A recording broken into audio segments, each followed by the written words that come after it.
Right, it's a pleasure to have you back on the podcast again, Greg, Brian, and for the first time ever, my mum, Lisa, is on the podcast. So it's good to have you on as well. Thank We're you. excited to be on. And how weird is it to like when you introduce your mom with her first name? I've always found that awkward. Like, this is my mom. What do you mean? And like, well, yeah, what's your mom's name? I was like, oh, it's Mary. I've never called her that before. Well, rumor on Yes. the street has it, Marin. Rumor on the street has it that the reason this is Lisa's first appearance is because she's not a fan of Adam's work, the Parrsitivity Project. I'm just throwing that out there, and I'll let her defend herself. So anywhere this is going, I'm okay with. Well, are you a fan of our podcast at least? I feel like I should have done my homework.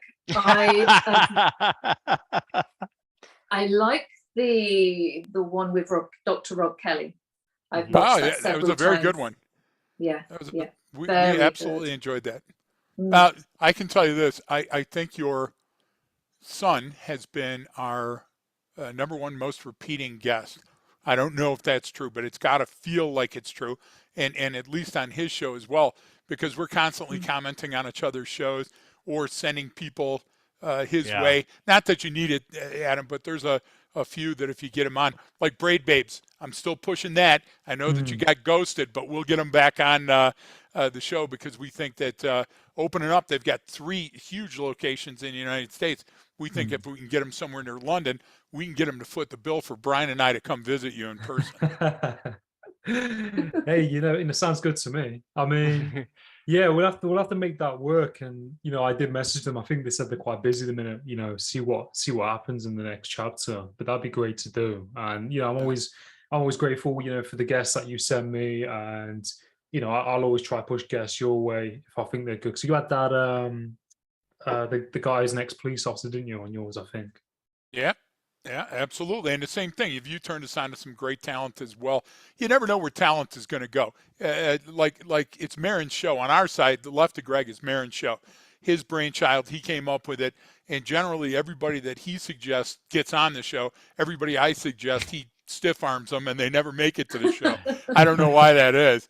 But both of us have fought for at least a year now to try to get your mom on so we could quiz her about young Adam.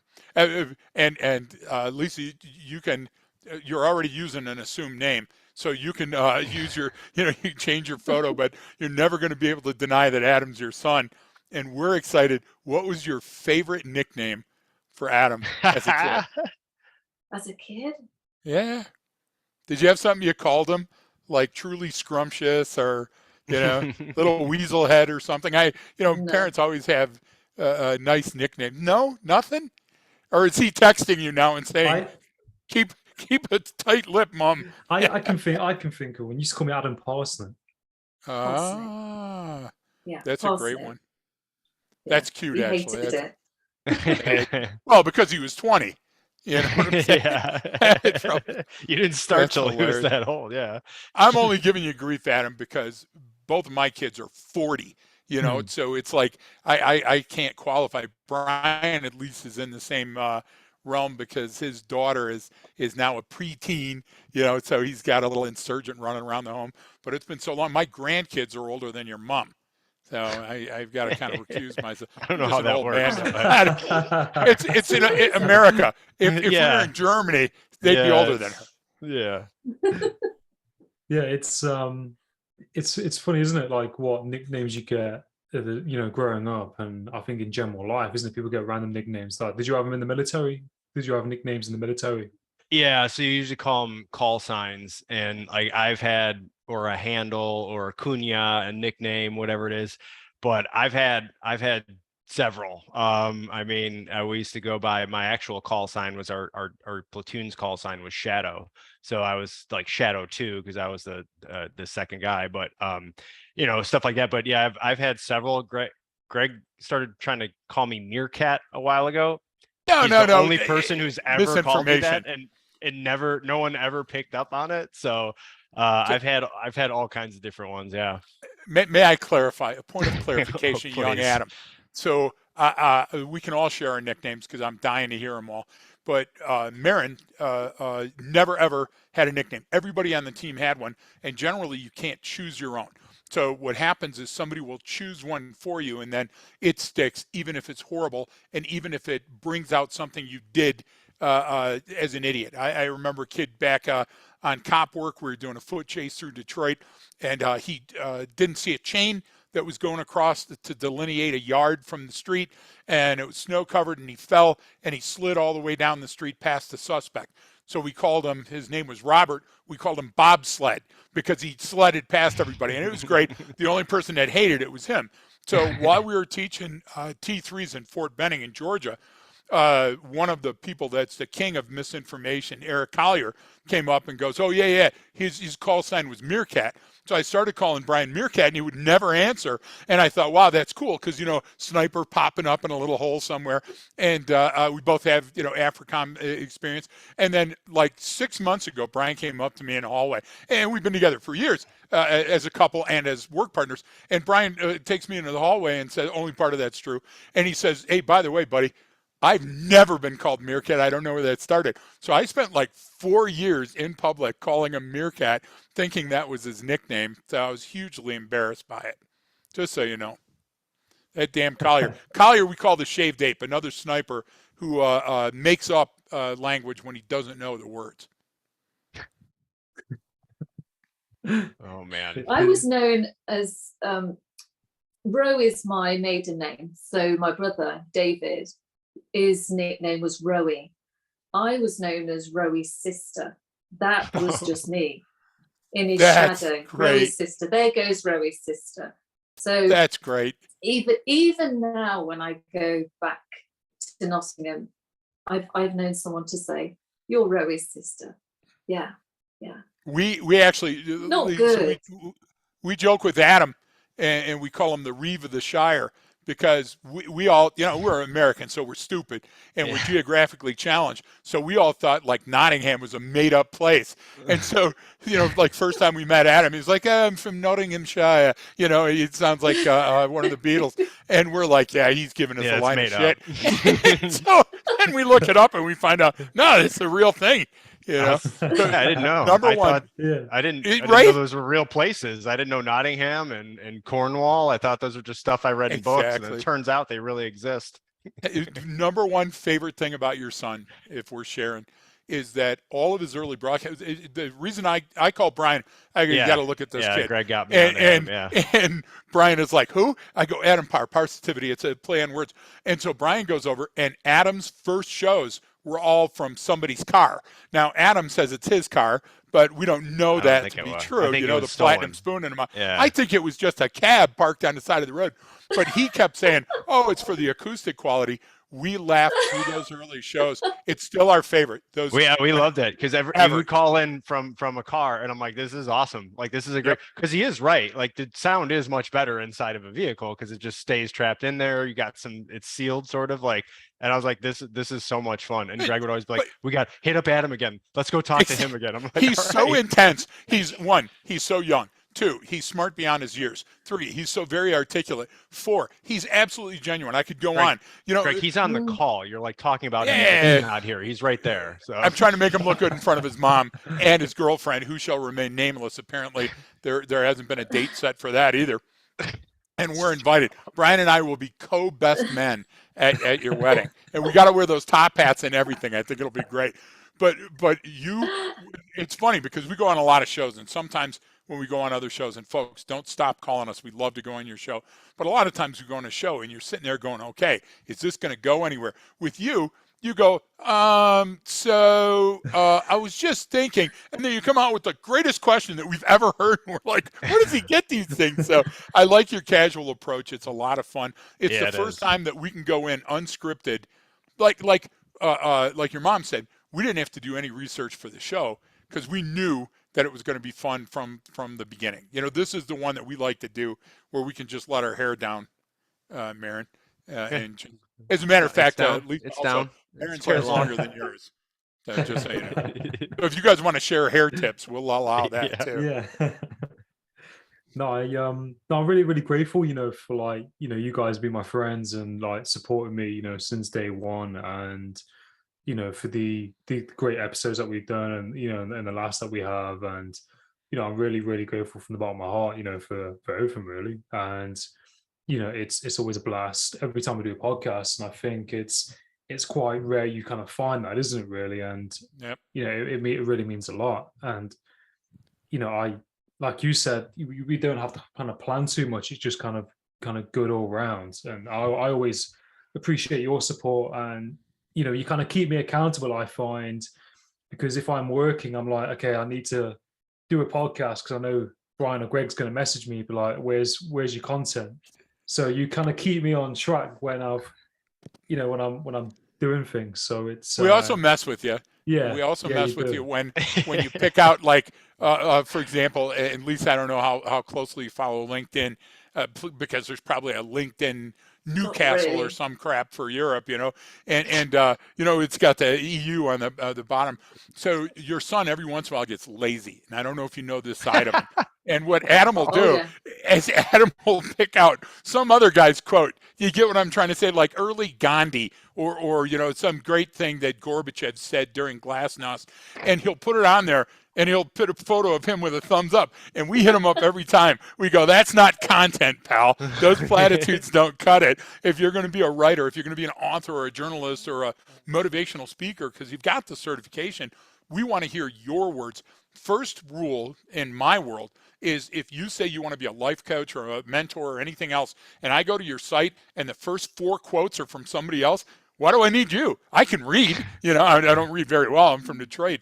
But, so we always get on Adam, too, because when he does write, when he does his own stuff, it's fantastic. It's spot on. Mm.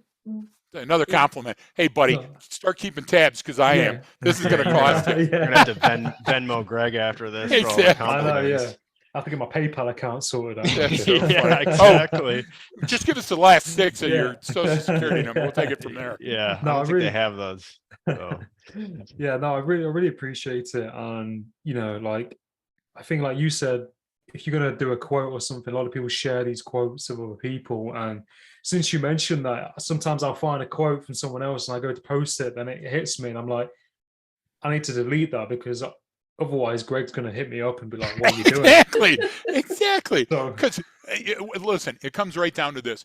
First of all, if you're quotable in your everyday life, you're being transparent. That's who you are. Sharing that with people. Look, Brian and I both have a ton of scar tissue, so we're absolutely transparent. We fail at so many things. I'm only good at one thing, and I try to stick with that. But being that vulnerable, I think people read that, and I think people like that because they want to know who you are. So with that, there's a question, there's a hook at the end. So to your mom again. What were your son's influence? Because clearly you had a huge amount of influence on him, because Yeah. he grew up to be a great kid.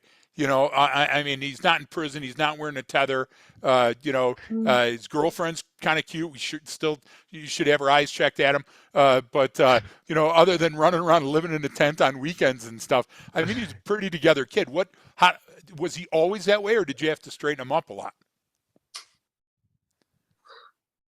That's tricky. I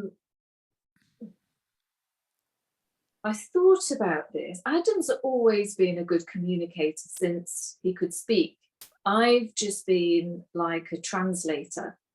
He would try to make contact I used to take him on a bus trip into the city centre, and I would, with his little bit of pocket money, I would take him to the Disney store.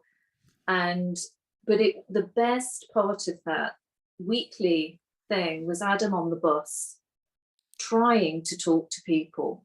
And before he could even speak, he would have Adam language. But I'd learnt what those words were, so I would translate for him. Oh, he wants to know your name, or oh, he's just telling you that we're now passing the hospital, or he's telling you that. And it was usually the elderly that he would, because he knew that they had time and they were patient, Even now. and he would really have that psychological contact with them. And it was all right in the eyes all the time. And You see that now too, though, right? I mean, Oh here's yeah, the funny thing. I'm an yeah. orphan, so I can't talk about my parents. And Not Marin's an parents orphan. took him downtown and dropped him off at the No, bus just left me station, there. hoping And he would go, found my to way back. someplace other than Chicago, right? I found But my way back. the cool thing about your son is he's never put on airs. He's always been the same person, but he loves immediately engaging you in a big conversation. And you know, so you're saying that he's always been that way, though. Did that help him in school, Always, or did he get thrown out of always. school a lot? What happened at school? I think they used to have to shut him up because he would go into storytelling. Okay. He would have his hand up all the time, and when he came home from school, sometimes he would be a bit miserable that he wasn't picked out. And I brought this up during a parents' evening, and she says, "Well, he just goes off. He'll go off. He'll Right. just ramble away and talk about so many different things." So again, always sort of showing his top side, very positive, sharing, engaging. Can I just say something else? Because it's just popped into my mind. We used to live next to a park, and he would go to this park daily. And on this park were these monkey bars. And I would lift him up and he would swing. And it was huge. And jaws would drop. And because we lived close to that park, he was doing that daily. His upper body strength was freakishly strong. And it was just repetition of doing that, I think. He's got faster and faster, and he still blows me away. I remember his first press up. He now does about 500 a day. I don't know if you know that. He just does it. And I'm Wow. saying, breathe. You're not breathing properly. Breathe. He just does it. And it's all repetition. I think he's learned that if you do something over time, you just get better and better. That's great. And that's credit to him. He certainly hasn't been pushed in that direction. I've just allowed him to flourish in his own way. And I just want him to be happy and to be himself. Well, we all agree That's he's very amazing. special. He's a Yeah. special lad. Now, we use a different term for special in the United States. That type of special. But listen, Adam, we're so proud. By the way, thanks for having us on with your mom. He's not going to get a word in edgewise. I was about to start crying. I was like, this is Exactly. amazing. My mother So would not listen, say any of this about me. the only two people in the world that are great at monkey bars are Adam Parr and anybody that's ever auditioned for Taliban or Al Qaeda. Because in their training videos, They always you always do see them on there. bars. So if you don't make it in your And current then career, Adam, jumping Yeah. through the fire thing too. I would consider terrorism, perhaps. I'm just Yeah. saying, you know. It's That's always so it's funny. always an option. No, I'm joking. That's such a cute story. You know, the thing is, like, I lived in an area where if I opened my back door, I hit the front door of somebody else's home. And so if we didn't play in the street, we had nowhere to play. Detroit was kind of a mess because, like, we had different sports than most other Americans played because we're so close to Canada. So every kid grew up with hockey skates, knew how to play hockey. Our football and our baseball team back then were on and off the worst sports teams ever. So we rode our bikes a lot, and I think that got us up and out of our neighborhood. And because there was so many cliques and gangs and areas that you had to avoid, you learned more geographically by exposing yourself, by going across streets and going, you know, to different areas of town. And being from Detroit, Detroit's like a third of the size historically of a place like Chicago, but we've got all the same crime and problems and stuff. thing. So like Yeah. when I hit up Brian and you know, we just recently were in Detroit, and Brian and I just share so many of the same experiences. And funny side note, Brian and I went to a place that we're going to take you, Adam. When you come over, Adam, we're going to spare no expense. You're going to get tattooed and branded, and we're going to have a lot of fun. No offense, Lisa. He'll come home safely, but he's going to get marked up a little. The place that I took Brian was my old favorite Coney place downtown. When there was a homicide, you had to go downtown, and that's where the coroner's office and where you had to testify to stuff. And so right across the street is Lafayette, Coney Island. And Brian and I went at 9 in the morning to have some wonderful conies. I sent you those photos. Well, not a few days after they closed the place, the health department closed it. So our great story is now we don't know if they closed it because of the conditions or the condition that Brian and I left it in when we got out of there. We both got PTS because when we went to the basement bathroom, it reminded us of horror chambers in Iraq and Afghanistan where they tortured people. So we're excited to know where you're going to take us. And the big question is, Lisa, can we stay with you while we're in England? I'm just asking. I mean, you don't have to like cook and clean for us. We'll nice take you out all the couches. time. I'm just saying, why not? You know, we'll get to know each other much faster that way. Okay, it's a deal, but you're on the couch. Perfect. And Brian and I will buy every meal as long as it ends with a pint that you suggest. Lots of fish and chips. Yeah. Lots of fish and chips. Bacon sandwiches. Yeah. Oh, we know our way around fish and chips because in all the trips we made to Ireland, we visited every single original fish and chips place that was the oldest one in Ireland, which of which there are hundreds, depending if you're a gullible tourist, you know. And then Brian and I also try to wash them down with various alcoholic beverages, you know, just to get the local flair. So we're looking forward to that too when we're in town, Adam. So you better get that credit card caught up. I'm just saying. Mom flies for free. We'll pay for everything for mom. But Adam, you gotta pay your own way. Yeah, it's so good. I'll start jotting the list down now and prepping for it. Yeah, we got to know about that because all of our friends are stiffs. Everybody that we have, that when we go to a place, none of them drink, none of them cavort, none of them go out and do anything. And so Brian and I are like, you know, hey, we're going to do something tonight. And they're like, yes, let's go to the library or let's go to the theater or something. That ain't us. We want to go out and really see the nightlife and knock it around in Nottingham by the Shire or whatever the way you call it. I don't know. It sort of mixed the reference with Hobbit, I think. Yeah, I don't know where you're at now. Yeah. There's actually a pub in Nottingham called Ye Old Trip to Jerusalem, and it's one of the oldest pubs in the country, is it, or in the world? It's like Jesus is known for doing that pub crawl. I remember that. Yeah, didn't end well for him though. Yeah, but it's got like it's a pub, really old pub. It's got a cave underground, and it's got loads of old beers. But I think that's one of the things in the UK, isn't it? There's a lot of kind of history and, you know, things like traditional like pubs, like. There's a lot of history in America also, isn't it? But I think there's like two kind of polar opposites. Like we have castles and stuff here and a lot of historical. Yeah, our history is a history of pushy bullies that took what we wanted. So if you go like 250 years old in America, there's nothing but a field. You know, you go 250-year-old in your country, and it's a new condominium just going up outside the mall. So, you know, we found that everywhere we traveled, we're so full of ourselves in the States, and we think we developed everything, you know, and then we find, like, I remember, and you guys are all too young, but there's a show in America that was really funny with Red Fox, an American comedian, called Sanford and Son. And loved that show, grown up, watched it every day after school. And then I found out that it was made after Steptoe and Son, which was a British comedy. And, you know, so America stole it. And then Archie Bunker, All in the Family, America stole it. So every good show that I liked growing up had been an import, and we just stole it openly. You know what I'm saying? Changed one word in the title, and all of a sudden it was ours. When I got older, I found out all our game shows came from the UK, and it was like, oh my gosh, you know. So you think, you know, we always think of America as we invented everything. You guys came up with all the good ideas a long time before us. Never knew that. Yeah, we really want to come and visit and stay on your couch. So I might add, I'm a little bit on the hefty duty size, so you may have to reinforce one of those couches, you know.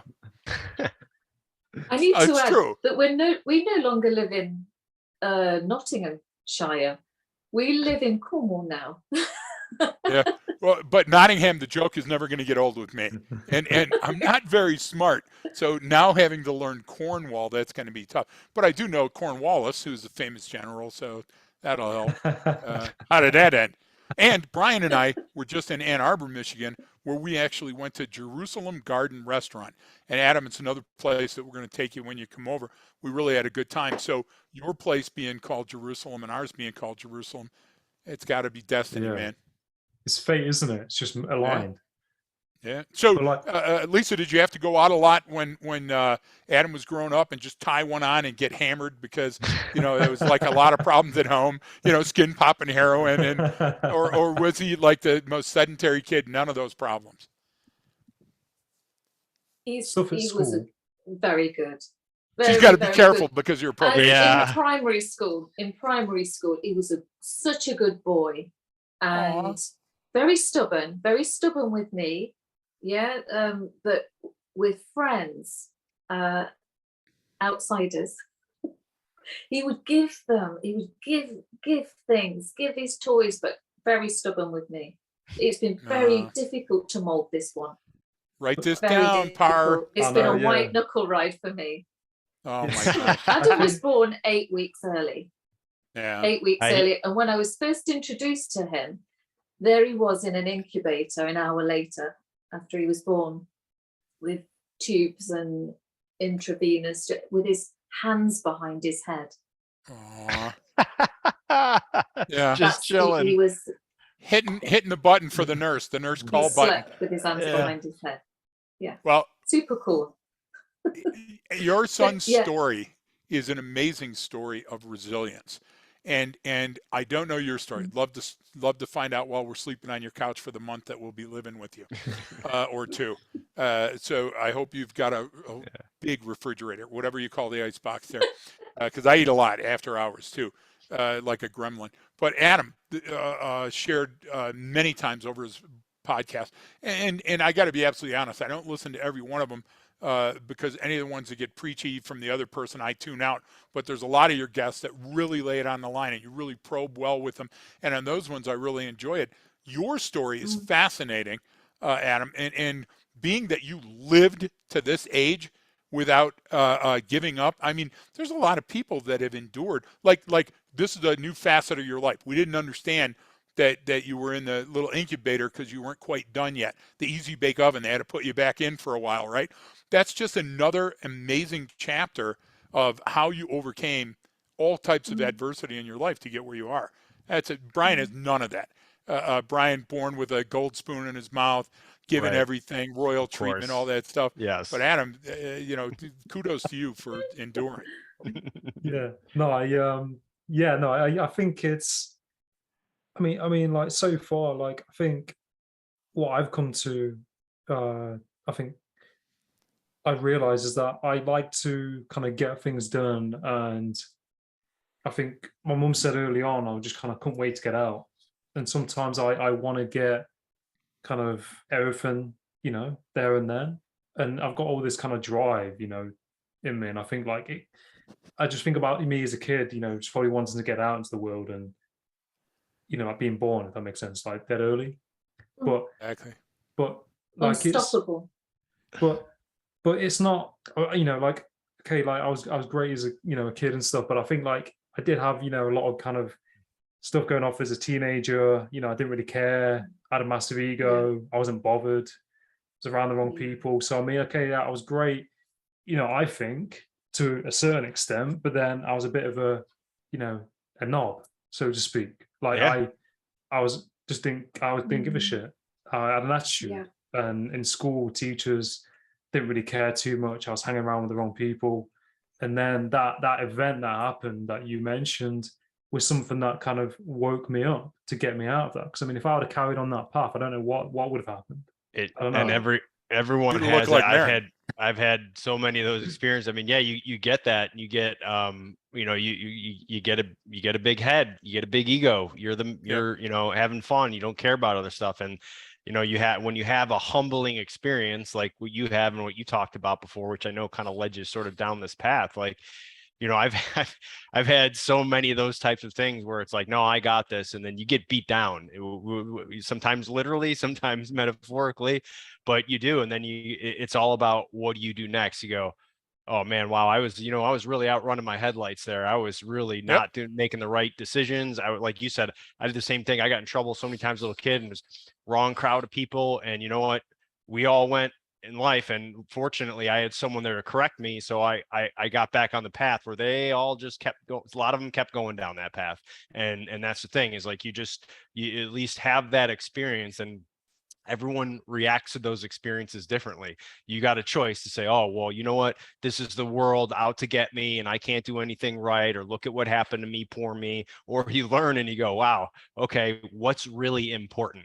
What's important now? What do I have to focus on? And you have that reminder. And I love that anytime someone takes an experience and turns it into something positive and then shares it with other, that's what the world's about. That's why we're all still alive today, because people chose to do that instead of continuing down a bad path. And so I love hearing that stuff. And I know that's, you chose that path because you had someone in your life who may be on this call right now on this podcast to help guide you and direct you and point you. I mean, and that's all you can do. I love how your description of it, Lisa, is like, yeah, he was, really difficult with me and stubborn, but to everyone else outside the house, everyone loved him. He was, this, and he was always kind, like that. Like when you hear that as a parent, it's the greatest thing ever. You're like, okay, like when we have someone comes in and says something that about the insurgent, my little one, they're like, oh, she's amazing and she did this and we did, and me and my wife will look at each other like, you did.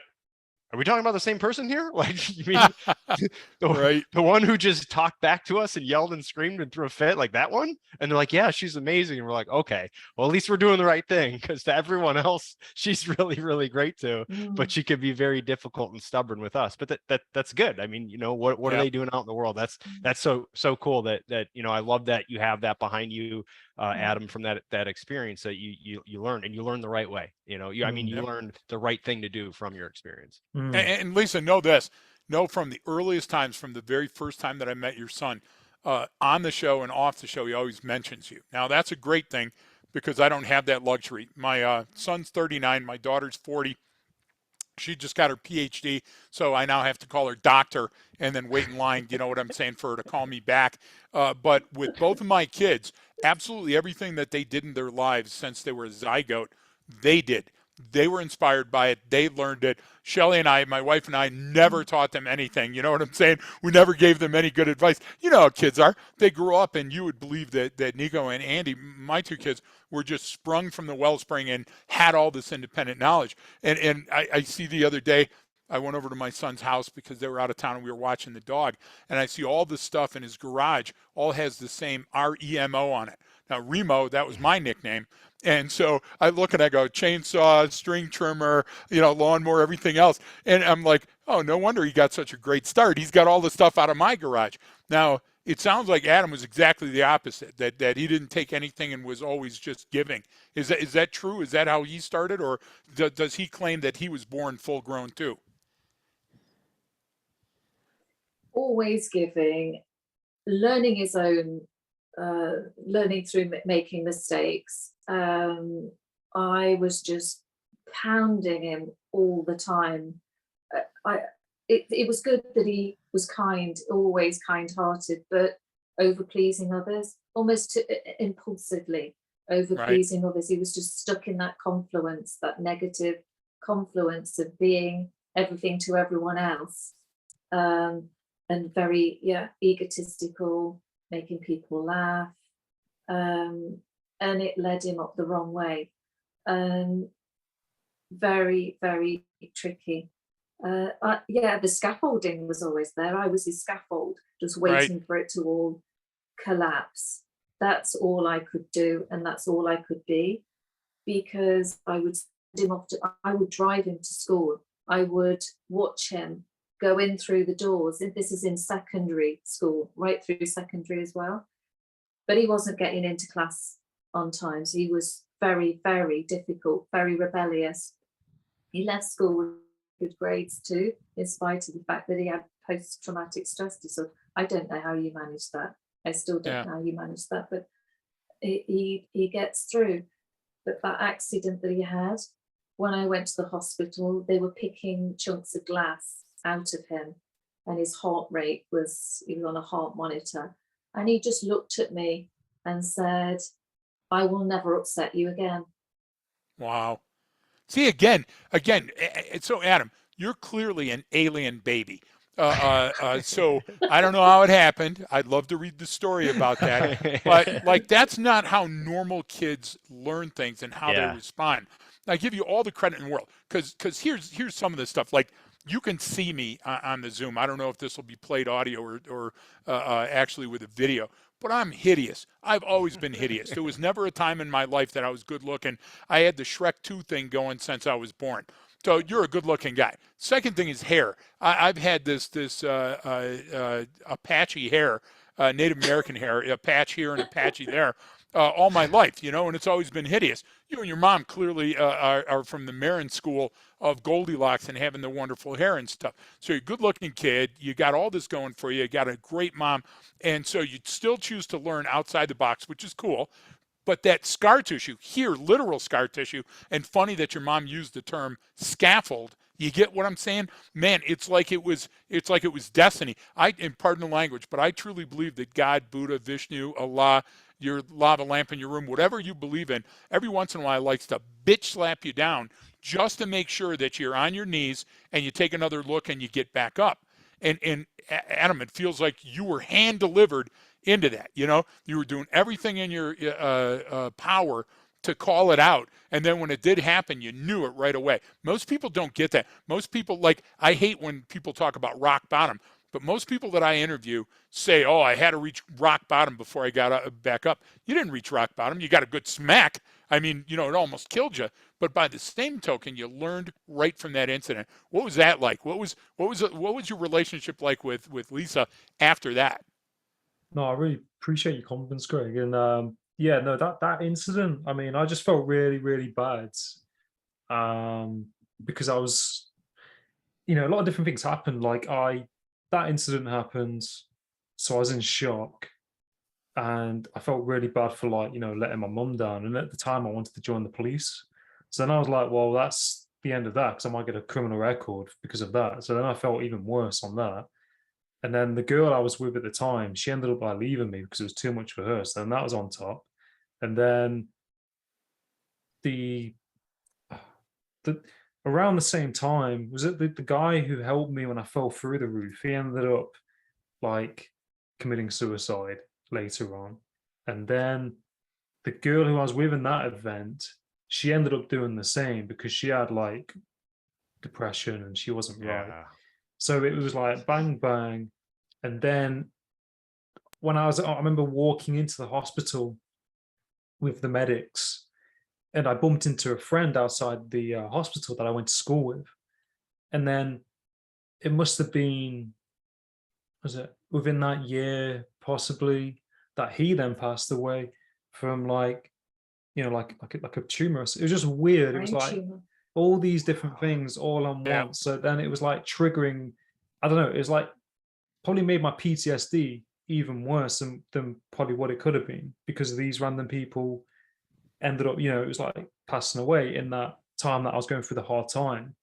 But from that moment, I just felt really bad. I felt like I let my mum down. I felt like I let myself down.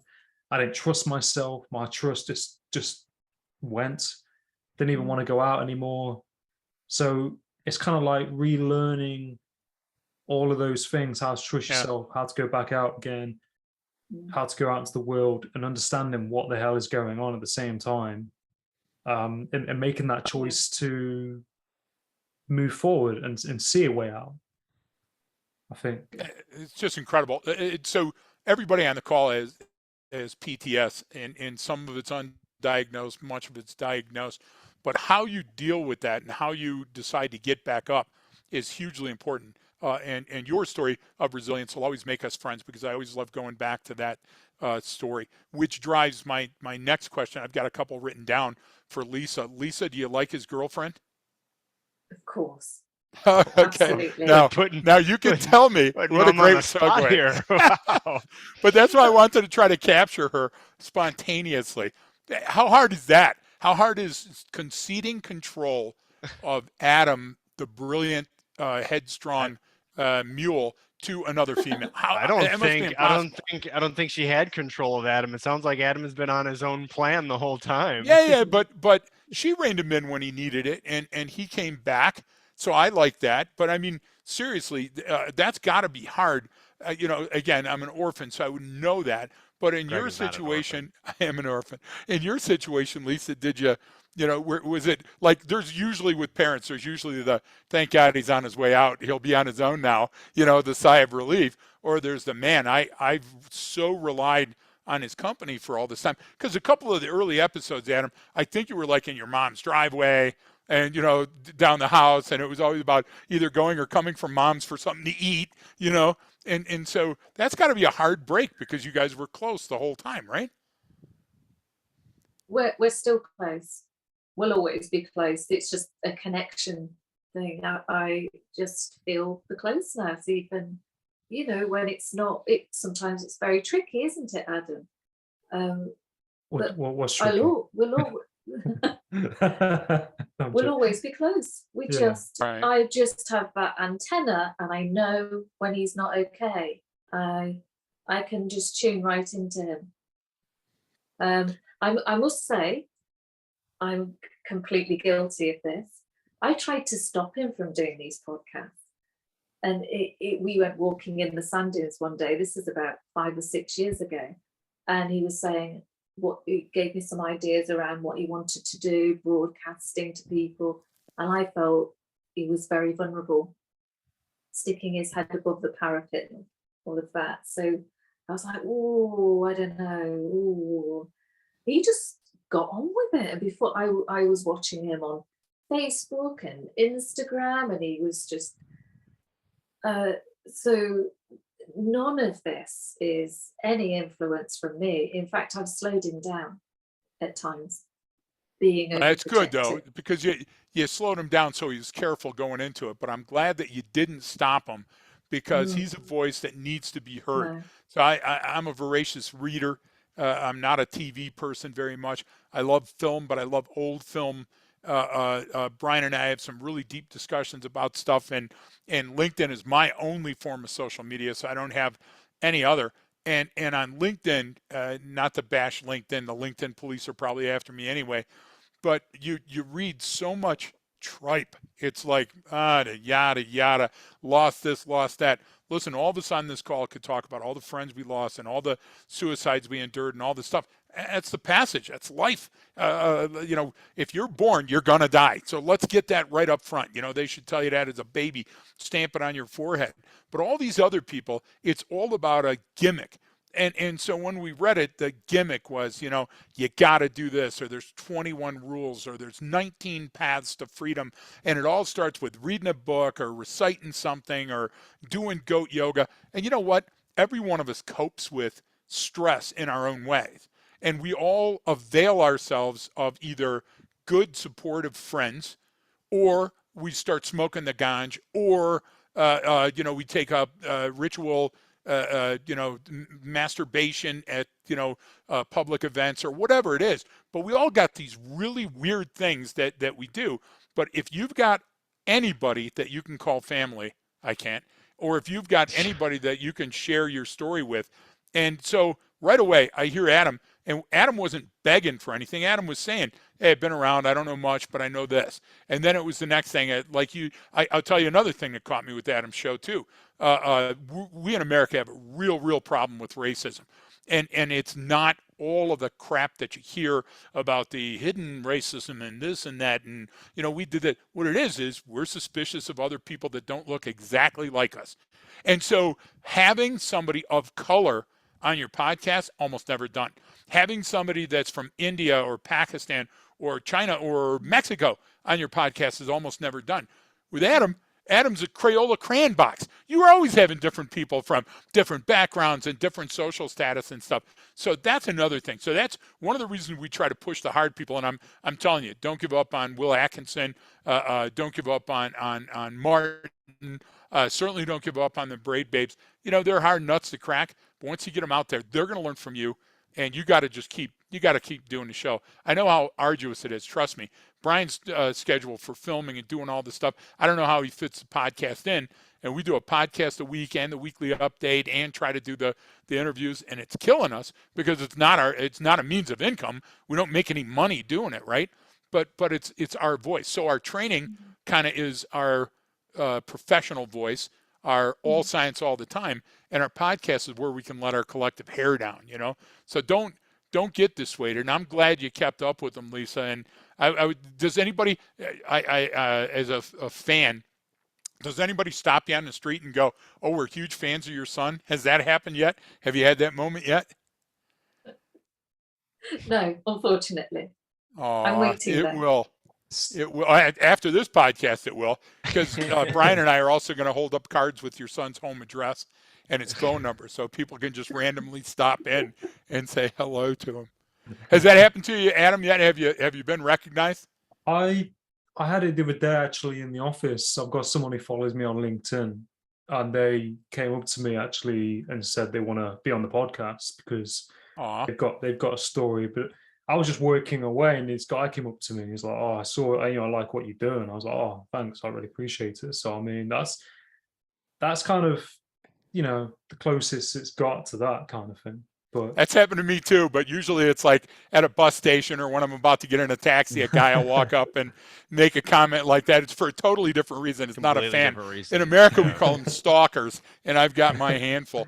But I live in a small town now, not the huge city that I was born and raised in. And so here, every once in a while, like Shelly and I were at a yard sale, and a guy came up and said, "Hey, like your show." And I was smitten. I couldn't even walk. My knees got weak. I had to sit down for a minute, probably a stroke, but same thing. And then when Brian and I are together, oftentimes people will make the connection, but it's the wrong connection because they always think Brian is Jared Leto and I'm his security. And so they'll come up to me and go, "Hey, is that who I think it is?" I go, "Yeah." And go over and talk to him. He loves that, So do you remember on the Delta Airlines where the woman was come and she was like, "Oh, you move up to this seat and I understand everything that's going on." She completely thought that I was his bodyguard. And is he into anything lately? I go, "Oh, yeah, you watch, it's coming out soon." So I played it up, and we were wearing COVID masks, so she had limited information to go on. But yeah, so it's fun. I think celebrity, yeah, even my non-celebrity, is fun because you can imagine one day maybe it'll lead to something something big, Yeah, and it's that humbling, isn't it? It's, and that being grateful for people taking notice, isn't it? And it's nice because you're putting out content that helps other people, and other people can apply it to their lives, especially in what you guys do. I mean, plenty of people in the law enforcement, military, and the service must listen to your show, and because they're in the front line of it, aren't they? And Right. are you able to talk about like that film that you're doing? I mean, you sent me some. You mentioned like the film. Are you able to talk about that? I would love to have Brian tell you about that. We actually showed it to our strategic partners at TBO today, and it's really, really cool.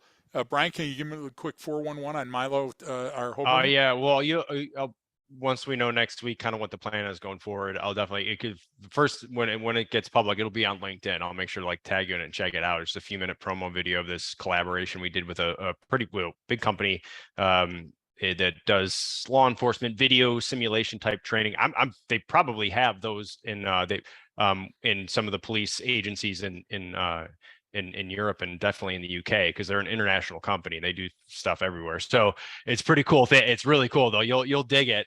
They had to make this promo video and it's all shot. Like, I mean, you watch it, I'm like, oh my God, it's like watching like a Netflix documentary or something like that. It's really, it's about us. We're eating the popcorn. Well, I was into it, Exactly. It's awesome what it's awesome what you guys do, and I'll always show my mum the clips that you guys do, and I'll send them to you, and I'll be like, don't show her all the pictures, whatever you do, Adam. Yeah, who knows what Greg is sending I have you. to tell you, Lisa. Exactly. I have to tell you, Lisa, that we are really honestly good guys. We are not what is portrayed sometimes by the media. And Adam, I think that you should consider at least once a month having your mom on. And certainly in the future, we'd like to be on with your mom again because she's a blast. Yeah, no, I really appreciate it, and I think it's a good shout, and I think you get used to it the more you do it, don't you? Really, because I think my mum, you've actually been on you've been on one or two podcasts before. I've been on one. Yeah. Okay, you was on one. The Release the Genie podcast. It's Release the Genie. Yeah, he's a coach, isn't he now? But he got hit by a Paul train, and Rogers. there was an Yeah. accident or something. But Holy like, Moses. yeah, he ended up in a coma, and then it came out. But yeah, he's a nice guy, and I always say to my mum, because you're sorry, Sorry, Adam. I was gonna say, like, because you're a therapist, aren't you? You're a psychotherapist, and I see a lot of psychotherapists on podcasts. So I always tell you should go on podcasts more, because Oh yeah. Well, I'd actually, Lisa, feel free to psychoanalyze Brian and I too, because we're both open books, and you've already probably got a page of notes on me. So yeah, it'd be an interesting case study for you. That's it for could sure. be a book. You could write it. You could do a series just on me. And being an orphan, people would like that. Not They'd an follow orphan. up on So that. Greg's parents are dead now, both of them, and So so I'm an now he orphan. refers to himself as an orphan. So Technically, that's what it think- means. I don't think that's what the intent is behind that term, but okay. So, Lisa, would you consider doing a book and writing about your experiences with us? Part of the research is good. Part of the research is going to happen. I'm going to be living on your couch anyway. You know what I'm saying, for a few months while we come over, because Brian and I have nowhere else to go, and so if we're going to be over there training, we might as well, live with somebody we like. And we know all the cool words. We know, like, bangers and mash and boot and windscreen and lift. Right? I like right? the fact that you stuck me in the hot seat and then started asking me these questions. We were laughing about that How for could I 30 say minutes no? before the show. I sent your son a whole bunch of embarrassing topics just to make sure, and he was a sport because he still came on the show. I wouldn't. First of all, I can't have my mother on the show. She's dead, and that would be like Night of the Living Dead or Zombies. So, but even when my mom was alive, she's too outspoken to have on the show, so I couldn't have her on because her opinions. And then she would tell the truth, which would just crush my ego. So I can't have that. But I would like to do a book with you. With me? Yeah, with your experiences. We should Okay. collaborate on something. If not a book, at least a series of podcasts, because we can talk about odd things that you've encountered. I mean, what's the weirdest thing that you've seen that your son do? No. The weirdest thing I've said, okay, it would be really teenage stuff. Yeah. Yeah. Go on. Answering the door, See what I mean? and a policeman's got him round by the scruff of his neck. Adam was usually in the wrong place at the wrong time with the wrong people, and he was running away, terrified because the police turned up, and they ran after Adam and threw him to the ground. Yeah, so that was very difficult. And then obviously when he had this very traumatic fall, Oh yeah. he was late home for his tea. So I called his mobile, and it was a paramedic who answered that. So it was always tragic. What next? The thing is, when Adam went out on a bike, I would freak out. I'd jump in my car and follow him. And he would go to the park, and I would spy. I would park up, and I was just watching. It was just very unsettling. Like I say, it was a white knuckle ride. So The only thing that would make that creepy, Lisa, is if you continued that after he's married and has kids. Then if you continue to ride your bike around and watch him, then we need to talk. You know what I'm saying? It's going a little too far. But, up to that point, I think you're safe. The fact that I can trust him, the trust grew. So by the age of, I would think 22, you really wised up, Adam. And I stopped worrying, which was just wonderful. That's got to be so cathartic, so the weight lifted off your chest. Yeah, that's so cool. For me, it was his almost the addictive patterns of pleasing was so strong in him. It was almost survival through school. He would do anything for friends. Wow. To get that sense of belonging. And I could see that. He would make himself look foolish. He would get into fights. He would do all sorts of very tricky things. But I knew I knew one day he would wake up to that, and because just pleasing people only creates disrespect. Nobody respects you when you're out to please and you're not being your authentic self. And I think that's the bit that Adam really grasped quickly once he became well. It mattered what he thought, and he's just going in the right directions now. I don't think, it's great. Yeah, he's definitely going in the right direction at full speed. He's got a perfect mentor in you at home. I'm wondering, Adam, did the realization come to you when you were laying there, like many of us have laid in a hospital bed, and we look around and we figure out that the only one that was there was our mom. None of those people that thought we were cool came to the hospital or was sitting around or, tried to help us during our rehab. It's funny, but you can always count on mom. Yeah, no, definitely.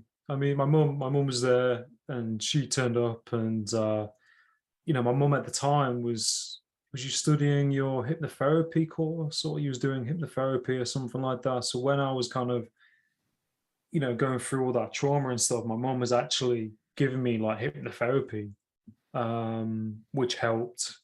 Right. And then obviously, talking to a therapist and talking to my mum about stuff, and my mum was doing her training, I think, or something at that time. So I mean, all these different kind of like networks kind of helped in that process. So it wasn't just kind of like one kind of spearhead approach. It was like different.